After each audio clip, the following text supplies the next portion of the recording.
की कल्पना कीजिए, वो पल जो हम में से हर एक के जीवन में आएगा, दुनिया के हर प्राणी के जीवन में आएगा। चारों ओर का शोर शराबा धीरे धीरे थम रहा है, सीने के अंदर कुछ खाली सा महसूस हो रहा है, सांस लेने में तकलीफ हो रही है, बहुत ज्यादा तकलीफ। पलकें भारी होती जा रही हैं। आप अपने प्यारों से आखिरी बार कुछ कहना चाहते हैं, लेकिन जबान है कि अब हिलती ही नहीं। शरीर धीरे धीरे पैरों की तरफ से सुन्न होता जा रहा है। यही है सकरातुल मौत, यानी मौत की सख्ती। ठीक उसी वक्त आपकी आंखों के सामने का मंजर बदलने लगता है। आपकी आंखों के सामने से दुनिया का पर्दा हट जाएगा। अब आप डॉक्टर को नहीं देख रहे हैं, घर वालों के रोने की आवाजें आपके कानों में धुंधली हो गई हैं।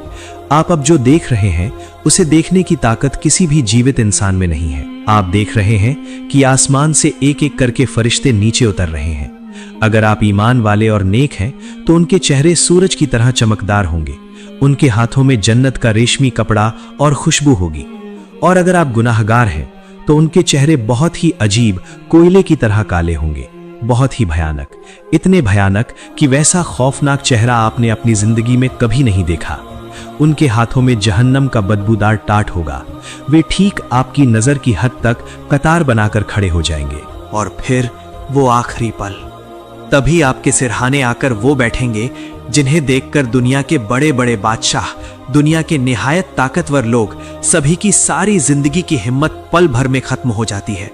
और वही है मलकुल मौत, हजरत अजराइल अलैहिस्सलाम। वो आकर कोई आवाज नहीं करेंगे, लेकिन उनकी मौजूदगी पूरे कमरे में एक भारी खामोशी ले आएगी। वो आपकी रूह के बिल्कुल आमने सामने होंगे। इसके बाद वो आपको पुकारेंगे। अगर आप नेक हैं तो वो कहेंगे, ए इत्मीनान वाली रूह, निकल आ अपने रब की बख्शिश की तरफ, उसकी रजा की तरफ। और वो पुकार सुनकर जैसे प्यासा इंसान पानी की तरफ लपकता है, आपकी रूह वैसे ही जिस्म से बाहर आने के लिए मचल उठेगी।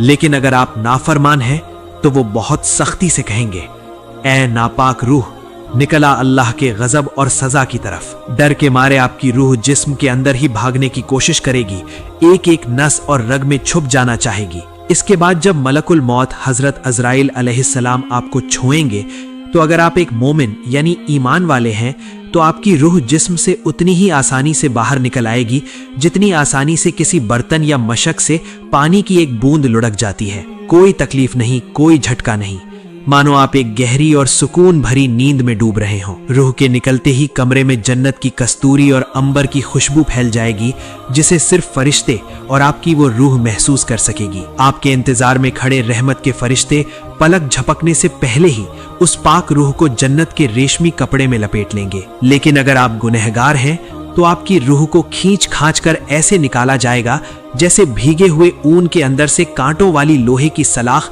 जबरदस्ती खींचकर निकाली जाती है। हदीस में आया है कि इससे जिस्म की रग रग टूटने जैसा दर्द होता है। आपकी रूह जिस्म छोड़ना नहीं चाहेगी, लेकिन फरिश्तों की एक के बाद एक सख्त चोटों से उसे जिस्म से बाहर निकलने पर मजबूर कर दिया जाएगा। निकलने के बाद उससे सड़ी हुई लाश जैसी बदबू आएगी। फिर उस नापाक रूह को जहन्नम के बदबूदार काले और खुरदुरे यानी टाट जैसे कपड़े में लपेट दिया जाएगा। अब आपकी रूह आपके बेजान जिस्म को देख रही है। नीचे आपके बच्चे रो रहे हैं, प्यारी बीवी या शोहर बिलख रहे हैं, आपके माँ बाप सब जैसे गम से पत्थर हो गए हैं। आप चिल्लाकर कहना चाहते हैं, मैं तो मरा नहीं हूँ, मैं तो सब देख रहा हूँ, तुम लोग रो क्यों रहे हो? लेकिन आपकी वो आवाज दुनिया में किसी के कानों तक नहीं पहुंचेगी। इंसानों की दुनिया और आपकी दुनिया के बीच अब एक अदृश्य दीवार यानी बरज़ख बन चुकी है। फरिश्तों का एक समूह आपको लेकर आसमान की तरफ उड़ान भरेगा। रास्ते में आसमान के फरिश्ते पूछेंगे, ये कौन शख्स है, ये किसकी रूह है? अगर आप नेक हैं तो फरिश्ते दुनिया में आपके सबसे अच्छे और प्यारे नाम से आपका परिचय देंगे। कहेंगे, ये फुला का बेटा फुला है। आसमान के दरवाजे आपके लिए खुशी के साथ खोल दिए जाएंगे। हर आसमान के फरिश्ते आपका इस्तकबाल स्वागत करेंगे। लेकिन अगर आप बदकिस्मत हैं, अगर आप अपने रब के नाफरमान बंदे हैं, तो फरिश्ते आपका सबसे घिनौना और बुरा नाम लेंगे। आसमान के पास पहुंचने पर आपके लिए आसमान के दरवाजे बंद कर दिए जाएंगे। अल्लाह ताला ने पवित्र कुरान में फरमाया है, उनके लिए आसमान के दरवाजे नहीं खोले जाएंगे और वे जन्नत में दाखिल नहीं हो सकेंगे जब तक कि सुई के नाके से ऊंट ना गुजर जाए। यानी अब ऊपर जाने के सारे रास्ते हमेशा के लिए बंद हो जाएंगे। तब अल्लाह रब्बुल आलमीन हुक्म देंगे, मेरे इस बंदे का अमल नामा इल्लियीन यानी नेकों की फहरिस्त में या सिज्जीन यानी गुनाहगारों की फहरिस्त में लिख दो और उसकी रूह को दुनिया में वापस भेज दो, क्योंकि मिट्टी से ही मैंने उसे पैदा किया है और इसी मिट्टी में उसे वापस लाया जाएगा। तब पल भर में रूह फिर नीचे उतर आती है। अब वो अपने ही मुर्दा जिस्म यानी लाश के बहुत करीब मौजूद होती है। जरा इस मंजर पर गौर करें। आपको लकड़ी के एक तख्ते पर लिटाया गया है। आपकी सारी जिंदगी की कमाई हुई इज्जत, ताकत और रुतबा सब अब उस तख्ते पर बेजान पड़ा है। अपने ही लोग आपके कपड़े उतार रहे हैं। जिस जिस्म पर जरा सी खरोंच लगने पर आप बेचैन हो जाते थे, आज उसी जिस्म को दूसरे लोग उलट पुलट कर धो रहे हैं, गुस्ल दे रहे हैं। पानी ज्यादा गर्म है या ठंडा, ये बताने की ताकत भी आज आप में नहीं है। आपकी रूह पास खड़ी बेबसी से ये सब देख रही है। हदीस के मुताबिक रूह तब गुस्ल देने वालों से मिन्नत करती है, मेरे जिस्म को बहुत एहतियात यानी सावधानी से पकड़ो, मुझे जोर से मत रगड़ना, मुझे बहुत तकलीफ हुई है। लेकिन अफसोस, वो चीख पुकार कोई नहीं सुन पाता। फिर गुस्ल के बाद अब आपको 3 सफेद कपड़ों में लपेट दिया गया है। दुनिया के सारे रंगीन और कीमती कपड़े अलमारी में ही धरे रह गए। आपके साथ जा रहा है तो बस ये बिना जेब वाला सफेद कफन। रिश्तेदार, दोस्त यार सबने मिलकर आपको कंधों पर उठा लिया। शुरू हुआ आपके असली घर की तरफ का सफर। जब लोग जनाजा यानी चारपाई कंधे पर लेकर तेजी से चलने लगते हैं तो रूह चिल्लाने लगती है। जो नेक है वो खुशी के मारे कहने लगता है, मुझे जल्दी ले चलो, मुझे जल्दी ले चलो, मेरे रब का वादा सच्चा है, मुझे मेरी मंजिल तक पहुंचाने में देर मत करो। उसके लिए तब कब्र डरने की जगह नहीं, बल्कि हमेशा रहने वाले सुकून की आरामगाह है।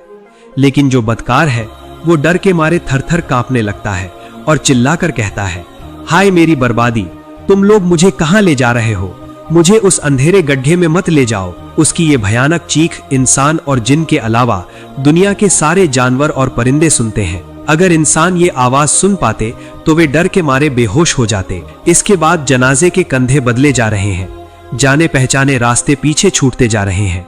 सामने ही दिखाई दे रहा है बांसों का झुरमुट या कोई सुनसान जगह जहां मिट्टी खोद कर रखी गई है। आखिरकार वो पल आ ही गया जब आपको मिट्टी की उस छोटी सी कोठरी में उतारा जा रहा है।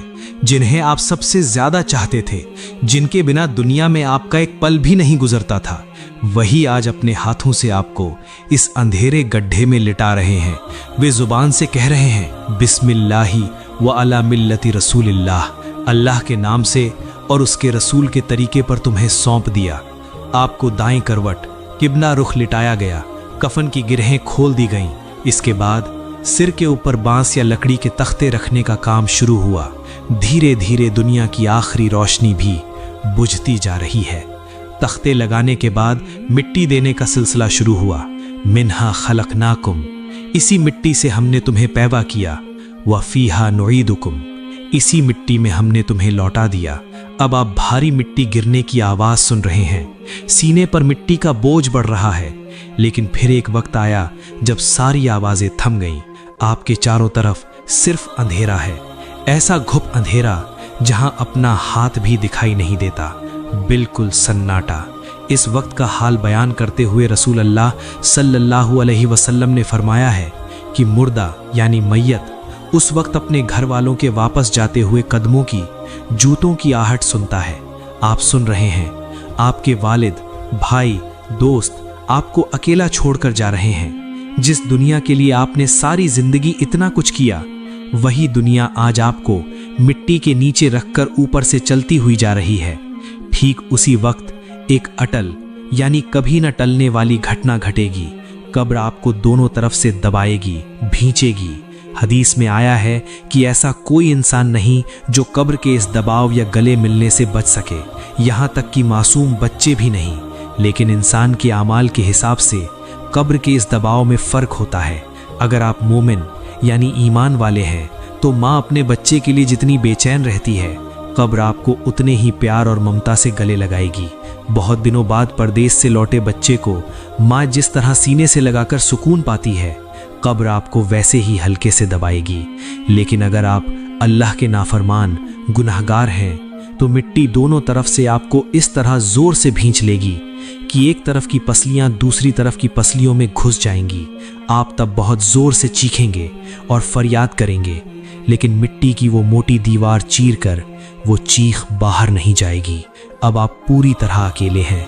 बिल्कुल बेयारो मददगार। एकदम अंधेरे में उस वीरान कब्र में आपकी खामोशी को तोड़ने के लिए दो फरिश्ते हाजिर होंगे, मुनकर और नकीर। उनका चेहरा इतना खौफनाक है कि हदीस शरीफ में कहा गया है, उन्हें देखकर आम इंसान तो क्या, पहाड़ भी कांप उठे। उनके हाथों में लोहे के विशाल हथौड़े गुर्ज होंगे। वे आपको लेटी हुई हालत से झिड़क कर, डांट कर उठा बिठाएंगे।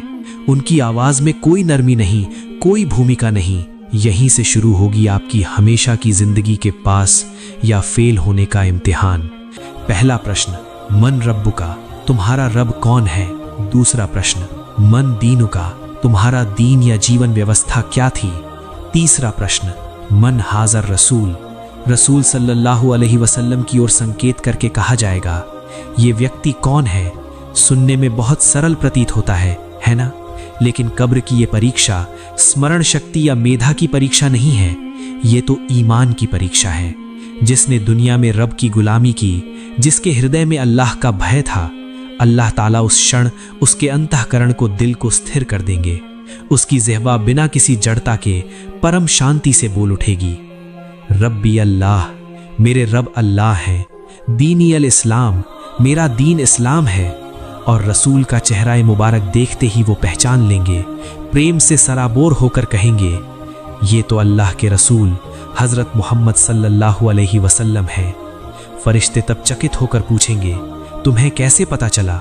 वो कहेंगे, मैंने अल्लाह की किताब पढ़ी, उस पर ईमान लाया और उसे सत्य स्वीकार किया। लेकिन दूसरी ओर वो इंसान जिसने दुनिया में अल्लाह को भुला दिया था, सिर्फ नाम का मुसलमान था, दिल में ईमान ना था, उसकी हालत बेहद दर्दनाक होगी। जब उससे पूछा जाएगा तुम्हारा रब कौन है, तो वो हड़बड़ाने लगेगा, डर के मारे उसकी जबान लड़खड़ा जाएगी। वो कहेगा, हाँ ला अदरी, हाय मैं तो जानता ही नहीं, लोगों को जो कहते सुनता था वही मैं भी कहता रहता था। वो जवाब देना चाहेगा, दुनिया की रटी हुई बातें याद करना चाहेगा, लेकिन उसके मुंह से एक लफ्ज भी ना निकलेगा, क्योंकि यहाँ जबान नहीं बोलती, यहाँ आपके पूरे जीवन के आमाल बोलते हैं। इस तरह वो तीनों सवालों का जवाब देने में नाकाम रहेगा, यहाँ तक कि जब उसके सामने रसूलुल्लाह सल्लल्लाहु अलैहि वसल्लम की सूरत दिखाई जाएगी तो वो उन्हें पहचान भी ना सकेगा। जैसे ही परीक्षा पूरी होती है, आसमान से अल्लाह ताला का फैसला उतर आता है। जो सही जवाब देता है उसके बारे में अल्लाह रब्बुल आलमीन फरमाते हैं, मेरे बंदे ने सच कहा, इसके लिए जन्नत का बिछौना बिछा दो, उसे जन्नत का लिबास पहना दो और उसकी कब्र की तरफ जन्नत का एक दरवाजा खोल दो। सुभान अल्लाह, एक पल में वो अंधेरा कब्र जन्नत के एक टुकड़े में बदल जाती है। जन्नत की ठंडी हवा और महक आती है, कब्र की तंग दीवारें दूर होती जाती हैं, यहाँ तक कि नजर जहां तक जाए कब्र उतनी ही वसी हो जाती है। तब वो मोमिन बंदा खुशी से फरिश्तों से कहेगा, मुझे जाने दो, मैं अपने घर वालों को ये खुशखबरी सुनाऊं। लेकिन फरिश्ते कहेंगे, नहीं, अब तुम सो जाओ। जिस तरह नई दुल्हन और दूल्हा बस्र की रात गहरी राहत से सोते हैं, तुम भी कयामत तक उसी सुकून से सो। इसी वक्त कब्र में एक बेहद खूबसूरत शख्स दाखिल होगा, चेहरा चांद की तरह चमकता हुआ, जिस्म से खुशबू निकल रही है। मोमिन बंदा हैरान होकर पूछेगा, तुम कौन हो? तुम्हारा चेहरा इतना नूरानी क्यों है? वो मुस्कुराकर कहेगा, मैं तुम्हारे नेक आमाल हूँ, मैं तुम्हारी नमाज हूँ, तुम्हारा रोजा, तुम्हारा सदका और तुम्हारी कुरान की तिलावत। दुनिया में भी मैं तुम्हारे साथ था और आज इस भयावह मंजर में भी तुम्हें अकेला नहीं छोड़ूंगा। सुभान अल्लाह। लेकिन दूसरी तरफ जो जवाब देने में नाकाम रहा, उसके बारे में आसमान से गरजती हुई आवाज आएगी, इसने झूठ कहा है, इसने दुनिया में हक को कबूल नहीं किया, ये अपने रब का नाफरमान था, इसे आग का बिछौना बिछा दो और इसकी कब्र की तरफ जहन्नम का एक दरवाजा खोल दो। बस फिर क्या, जहन्नम की जलती हुई गर्म हवा और जहरीला धुआं उसकी कब्र में घुसना शुरू कर देगा। कब्र इतनी तंग हो जाएगी कि उसकी पसलियां एक दूसरे में धंस जाएंगी। फिर वहां एक भयानक और बदसूरत शख्स पेश होगा, उसके जिस्म से सड़ी हुई जहरीली बदबू उठ रही होगी। मृत व्यक्ति डर के मारे चिल्लाएगा, तू कौन है? मुझे डराने क्यों आया है? वो शख्स घिनौनी हंसी हंसकर कहेगा, मैं तुम्हारे बुरे आमाल हूं, मैं तुम्हारा सूद, तुम्हारी रिश्वत, तुम्हारी जिना, तुम्हारी गीबत और तुम्हारी छोड़ी हुई नमाजों का बोझ हूं। दुनिया में तुमने मुझे सीने से लगाया था, आज मैं भी तुम्हें छोड़ने वाला नहीं हूं। इसके बाद शुरू होता है एक लंबा इंतजार। इसे कहा जाता है आलम बरज़ख, जो दुनिया और आखिरत के बीच का पर्दा है। कयामत के सूर फूके जाने तक सभी रूहें उसी दुनिया में रहती हैं, लेकिन ये इंतजार सबके लिए एक जैसा नहीं। हदीस शरीफ में आता है कि मोमिन की रूह बदन से निकलकर हरे परिंदे का रूप ले लेती है या फिर परिंदों के पेट के अंदर रहती है। वो जन्नत के पेड़ों में आजादी से घूमती है, जन्नत के फलों को खाती है और अर्श के नीचे लटकते हुए दियों में आराम करती है।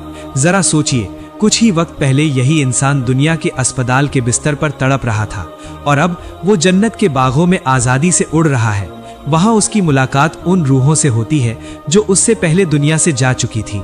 जैसे परदेश से लौटा अपना प्यारा शख्स घर पहुंचते ही सब उसे घेर लेते हैं, वैसे ही बरज़ख में पहले से मौजूद रूहें नए आने वाले मोमिन को घेर लेती हैं। वे पूछती हैं, दुनिया में फला कैसे हैं? फला ने शादी की या नहीं? फला अभी भी नमाज पढ़ता है या नहीं? दूसरी ओर गुनहगारों की रूह को फेंक दिया जाता है सिज्जीन में, जो जमीन के सबसे निचले दर्जे में है। वहां वे कैद की तरह रहती हैं, ना कोई राहत ना कोई खुशखबरी, सिर्फ रुसवाई और रंजो अजाब। लेकिन इन पहली 24 घंटों के बाद एक अजीब सा रूहानी कनेक्शन कायम रहता है। आपका आमाल नामा बंद हो चुका होता है, लेकिन एक खिड़की जिंदा रहती है। आप अपनी कब्र में लेटे हुए अचानक महसूस करते हैं, या तो आपकी सजा कम हो रही है या जन्नत की नेमतें बढ़ रही हैं। आप हैरान होकर फरिश्तों से पूछते हैं, मेरे तो सारे आमाल बंद हो चुके, तो ये सब कहां से आ रहा है? फरिश्ते जवाब देते हैं, दुनिया में तुम्हारी छोड़ी हुई नेक औलाद ने तुम्हारे लिए हाथ उठाकर दुआ की है, या तुम्हारा सदका जारिया, वो मस्जिद, मदरसा या अनाथालय जो तुमने बनाया था, उसका सवाब पैकेट की तरह तुम्हें भेजा जा रहा है। लेकिन गुनहगारों के साथ मामला उल्टा भी होता है। कुछ लोग कब्र में लेटे हुए देखते हैं कि उनके अजाब की आग तेज से तेज होती जा रही है। क्यों? क्योंकि दुनिया में उन्होंने कोई नापाक सिलसिला शुरू किया था, अश्लील वीडियो, गलत लिखाई या शिर्क व गुमराही का अड्डा, जिससे लोग आज भी गुनाह कर रहे हैं। जितने लोग उस गुनाह में पड़ते हैं, उनका हिस्सा कब्र में लेटे हुए उसी इंसान के आमाल नामे में जमा होता रहता है। इसके बाद यूं ही वक्त गुजरता जाएगा। कब्र की पहली रात बीतेगी और सुबह हो जाएगी। दुनिया में सूरज उगेगा, लोग अपने कामों में लग जाएंगे, लेकिन तुम्हारे लिए अब कोई सूरज नहीं उगेगा। तुम्हारी प्रतीक्षा अब केवल कयामत की होगी। यूं ही गुजरेंगे कब्र के 24 घंटे, फिर दिन, महीने, साल, सदियां। दुनिया में तुम्हारी कब्र का नाम पट भी शायद मिट जाएगा। तुम्हारे बच्चे बूढ़े होंगे, फिर एक दिन वे भी चले जाएंगे। तुम्हारे घर में कोई और रहने लगेगा।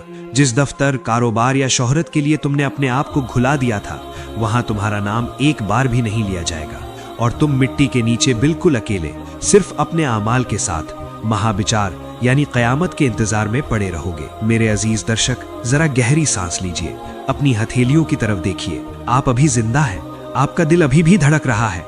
मलकुल मौत ने अभी आपके दरवाजे पर दस्तक नहीं दी। कब्र में लेटे हुए करोड़ों इंसान, बादशाह, फकीर, अमीर, गरीब, अगर आज सारी दुनिया के बदले भी अल्लाह से सिर्फ 1 मिनट की मोहलत मांगे, तब भी उन्हें वो नहीं मिलेगी। उन्हें सुबहान अल्लाह कहने का एक मौका भी फिर नहीं मिलेगा। लेकिन अल्लाह ने आपको ये मौका अभी भी दिया है। ये वीडियो देखना शायद अल्लाह की तरफ से आपके लिए एक खास पैगाम है। वो चाहते हैं कि आप लौट आएं। तो आइए आज अभी से वादा करें, अंधेरी कब्र की साथ ही हम नमाज को बनाएंगे, कुरान को अपना दोस्त बनाएंगे, लोगों का हक मारने से बचेंगे, आंखों के आंसू बहाकर अपने रब से कहेंगे, ए अल्लाह, मैंने गलती की, तू मुझे माफ कर दे। आमीन या रब्बल